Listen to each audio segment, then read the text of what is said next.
বন্ধুরা, আজকের ভিডিওর টপিক হলো নিজেকে আগে নিজে গ্রহণ করো। বন্ধুরা, আমরা দিনভর বিভিন্ন রকমের কার্যকলাপের মধ্যে ব্যস্ত থাকি। তারপরে যখনই একটু ফাঁকা অবসর মেলে আমরা আনন্দ করার পরিবর্তে কোথায় যেন একটা বিষাদের জগতে মিলিয়ে যাই। এই বিষাদ আমাদের আসে এই কারণে যে আমরা দিনের শেষে কিন্তু নিজেরা নিজেদের গ্রহণ করতে পারি না। আমাদের প্রথম এবং প্রধান কাজ হলো আগে নিজেকে নিজে গ্রহণ করা। আমরা সব সময় না নিজেকে অন্যের সঙ্গে তুলনা করি এবং অন্যের সঙ্গে এইভাবে তুলনা করতে করতে আমরা কখন যেন অন্যের মতো হতে চাই, এবং যখন আমাদের মনের এই ইচ্ছে পূরণ হয় না, অন্যের মতো আমরা হয়ে উঠতে পারি না, তখনই কিন্তু আমরা বিষাদের জগতে হারিয়ে যাই। বন্ধুরা, ঈশ্বর আমাদের প্রত্যেককে অনন্য করে পাঠিয়েছেন। আমাদের প্রত্যেকের মধ্যে একটা নিজস্ব রকম গুণ আছে, কিন্তু আমরা নিজেদের গুণগুলির খোঁজ না করে খালি অন্যের সঙ্গে তুলনা করি। বন্ধুরা, আমরা কি করব? আমাদের নিজেদেরকে নিজেরা গ্রহণ করতে হলে আমাদের কতগুলো কাজ করতে হবে। প্রথম হলো, আমরা প্রতিদিন নিজেরা আয়নার দিকে দাঁড়িয়ে নিজেদেরকে বলবো আমি সেরা। এই কথা যদি তুমি নিজেকে সোচ্চারে বলতে পারো, দেখবে তোমার নিজেকে অন্যের সঙ্গে তুলনা করা বন্ধ হয়ে যাচ্ছে। দ্বিতীয় যে কাজটা করতে হবে, প্রত্যেক দিন নিজেকে উন্নত করার জন্য তোমাকে কিছু অ্যাক্টিভিটিস করতে হবে।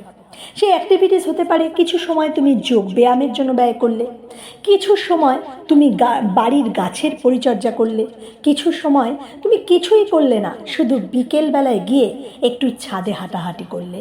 দেখবে তোমার সঙ্গে প্রকৃতির একটা কানেকশান তৈরি হচ্ছে এবং তোমার মনোজগতের উন্নতি হচ্ছে। আসল কিন্তু মনোজগতের উন্নতি করা দরকার। দেখো, আমরা দৈনন্দিন জীবনে সবাই কিছু না কিছু কাজ করি এবং সেই কাজের জন্য আমরা উপযুক্ত পারিশ্রমিক পাই এবং সেটা থেকে আমাদের ঘর বাড়ি সমস্ত তৈরি হয়, ব্যাংক ব্যালেন্স তৈরি হয়, আমাদের কোথাও আমরা বিভিন্ন রকমের শখের জিনিস তৈরি করি, কিন্তু আমাদের মনের পোষণ আমরা করি না বলেই সমস্ত আধুনিক সুযোগ সুবিধা ব্যাংক ব্যালেন্স থাকার পরেও আমরা কিন্তু বিষাদের জগতে হারিয়ে যাই। সেই জন্য আমাদের কিন্তু নিজেদের এই মানসিক উন্নতিটা ভীষণ ভীষণ ভীষণভাবে প্রয়োজন। এরপর যে কাজটা করতে হবে সেটা হলো যে আমাদের ভেতরে কোন ক্রিয়েটিভ মানুষটা লুকিয়ে আছে সেটা নিজেদেরকেই খুঁজে বের করতে হবে।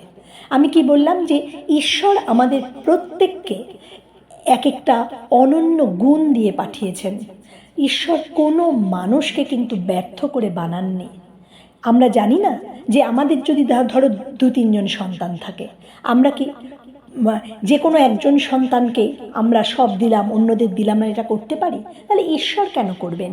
ঈশ্বর সবার মধ্যে অনন্য গুণ দিয়েছেন, কিন্তু সেটা খনন করে খুঁজে বের করার দায়িত্ব তো আমাদের।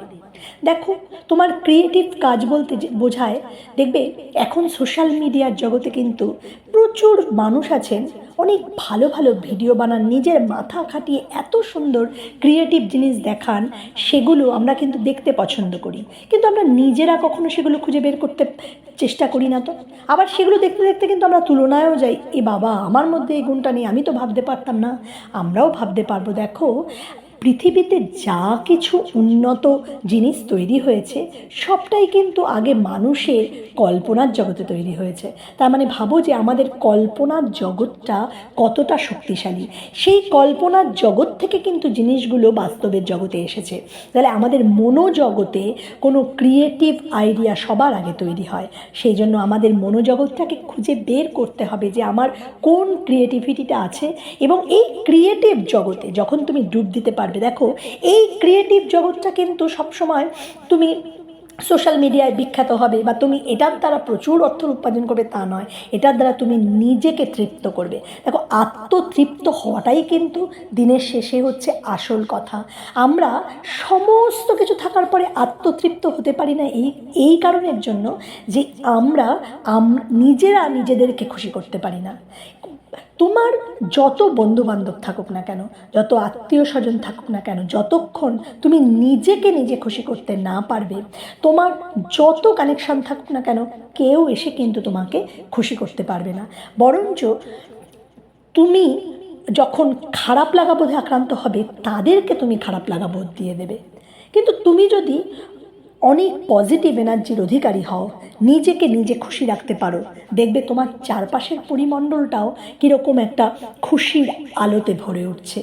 বন্ধুরা, এই কাজগুলো একবার করে দেখো এবং অল টাইম না নিজেকে বুস্ট আপ করার চেষ্টা করো ভেতরে ভেতরে। যখনই দেখো, আমরা মানুষ তো আমাদের মনের অবচেতনে অনেক সময় আমরা অনেক কিছু এমন কিছু অপরাধ বোধে আক্রান্ত হয়ে যাই, হয়তো আমরা কিছু ভুল করে ফেলেছি, কারোকে খারাপ লাগা দিয়েছি। সেই খারাপ লাগাটা কিন্তু আমরা হয়তো সেই সময়ের জন্য দিয়েছিলাম, হয়তো অবুঝ হয়ে দিয়েছিলাম, কিন্তু সেটার জন্য তুমি কিন্তু অপরাধী হয়ে যাওনি।